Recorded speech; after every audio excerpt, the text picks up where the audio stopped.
ಯಾಕೆ ನೋಡಬೇಕು ಅಂದರೆ ಸರ್, ಅದು ಬಂದು ಹೀರೋ ವೇಷ ಹಾಕ್ಕೊಂಡು ಆ ಥರ ಮಂಗಳಮುಖಿ ಥರ ಕ್ಯಾರೆಕ್ಟರ್ ಮಾಡಿದ್ದಾರೆ.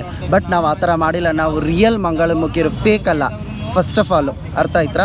ಆಮೇಲೆ ಇನ್ನೊಂದು ಏನಂದರೆ, ನಮ್ಮ ಜೀವನ ಚರಿತ್ರೆ ಹೇಗೆ ಆಗ್ತಾರೆ ಅಂತ ತೋರಿಸಿದ್ದಾರೆ. ಬಟ್ ಇಲ್ಲಿ ಹೇಗೆ ಹೆಂಗೆ ನಾವು ಬದುಕ್ತಾ ಇದ್ದೀವಿ, ಯಾವ ಥರ ಬದುಕ್ತಾ ಇದ್ದೀವಿ ಅಂತ ನಾವು ತೋರಿಸಿರೋದು ಸರ್. ನಮ್ಮ ಕಷ್ಟ ಏನು, ನೋವೇನು, ಸಂಕಟ ಏನು, ಒಂದು ದಿವಸದ ಊಟಕ್ಕೆ ನಾವು ಎಷ್ಟು ಕಷ್ಟಪಡ್ತೀವಿ, ಎಷ್ಟು ಪರದಾಡ್ತೀವಿ, ಎಷ್ಟು ಅಂಗಡಿ ಕಲೆಕ್ಷನ್ ಕೇಳ್ತೀವಿ ಅಂತ ತೋರಿಸಿದ್ದಾರೆ ಸರ್. ದಯವಿಟ್ಟು ಅದನ್ನು ನೀವು ನೋಡಿದ್ರೇ ಗೊತ್ತಾಗುತ್ತೆ, ಹೇಳಿದ್ರೆ ಗೊತ್ತಾಗಲ್ಲ. ಯಾವತ್ತೂ ನೋಡಿದ್ರೆ ಮಾತ್ರನೇ ಗೊತ್ತಾಗುತ್ತೆ. ಒಂದು ಸಲ ನೋಡಿ. ನಮಗೊಂದು ಚಾನ್ಸ್ ಕೊಟ್ಟಿದ್ದಾರೆ ಡೈರೆಕ್ಟ್ರು ಸರ್, ಅಶೋಕ್ ಜೈರಾಮ್ ಅಂತ. ನಮ್ಮ ಫಿಲಮ್ಮು ಟೇಕಿಸಲ್ಲಿ ಬರೋಕ್ಕೆ ಬಿಡ್ತಾನೇ ಇಲ್ಲ ಸರ್. ನಾವು ಎಷ್ಟು ತುಂಬ ಕಷ್ಟಪಟ್ಟಿದ್ದೀವಿ ಸರ್. ಯಾರೋ ಏನಂತಾರೆ, ಈ ಬ್ಲಾಗರ್ಸು ಅಲ್ಲಿ ತಪ್ಪು ಮಾಡಿದ್ರು, ಮಂಗಳಮುಖಿಯರು ಇಲ್ಲಿ ತಪ್ಪು ಮಾಡಿದ್ರು ಅಂತ ಎಷ್ಟು ವೀಡಿಯೋ ವೈರಲ್ ಮಾಡ್ತಾರೆ.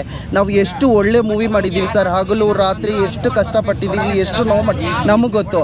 ಆದರೆ ನಮಗೆ ಥಿಯೇಟ್ರ್ ಕೊಡ್ತಿಲ್ಲ, ನಮ್ಮನ್ನ ಮುಂದೆ ಬರೋಕ್ಕೆ ಬಿಡ್ತಾನೇ ಇಲ್ಲ ಸರ್. ನಮಗೆ ಥಿಯೇಟ್ರ್ ಕೊಡಿ, ದಯವಿಟ್ಟು ನಿಮ್ಮ ಕೈ ಮುಗಿದು ಕೇಳ್ಕೊತೀನಿ, ನಮಗೆ ಥಿಯೇಟ್ರ್ ಕೊಡಿ ಅಷ್ಟೇ ಕೇಳಿ ಸರ್. ಮತ್ತೆ ಈ ಮೂವಿಲಿ ಏನು ಯಾವ ಅಂಶ ನೋಡಿ, ಮಂಗಳಮುಖಿಯರ ಬಗ್ಗೆ ಏನು ನಾವು ನೋಡ್ಬೋದು, ಏನು ನೋಡಿ ಕಲ್ತ್ಕೋಬೋದು ಸರ್? ಇದರಲ್ಲಿ ಸಮಾಜ ನಮ್ಮನ್ನು ಹೇಗೆ ತಗೊತಿದೆ ಅನ್ನೋದು ನಿಮಗೆ ಗೊತ್ತಾಗುತ್ತೆ ಸರ್.